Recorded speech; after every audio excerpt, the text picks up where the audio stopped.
My dear friends, boys and girls, ladies and gentlemen, welcome to Z Media Z Clinic Hair Transplantation Unit.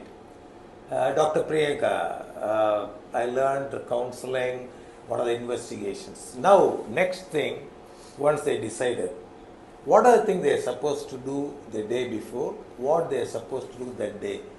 Because patient wants to know everything. Correct. Meticulously. Correct, sir. It's not just like that you come and go away. Correct. So what you do, can you able to tell us? Yes. So once the fitness is obtained, we usually call the patient a week prior, and then what we do, the local anesthetic injection which we are going to use on the day of the procedure, we wanted to rule out if the patient had not undergone any local procedures, they could be allergic to the same injection. Yeah. So we don't want to do it on the day of the procedure.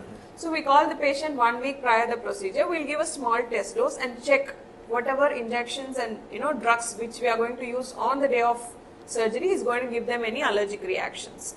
And then to be precautionary, we give them some TT injections as well. Again, we also monitor their vitals because usually on the day of the procedure, the patient is very nervous. So all the BP is high, all the heart rate is high and everything. So we wanted to know what is their normal, vitals. So we also check all the vital parameters 1 week prior. We give them all the medications that is required, which they have to start the day prior to the surgery. They will start with their antibiotic doses. Okay. Yes.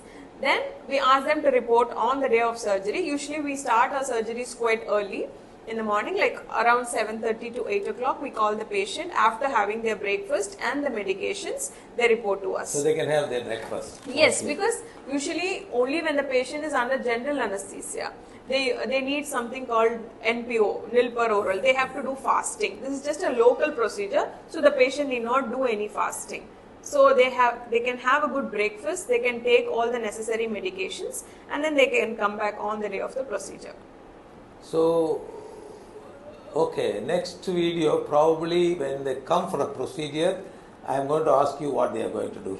So thank you very much, Dr. Priyanka, and thank you very much, audience. Thank you very much for seeing. Thank you.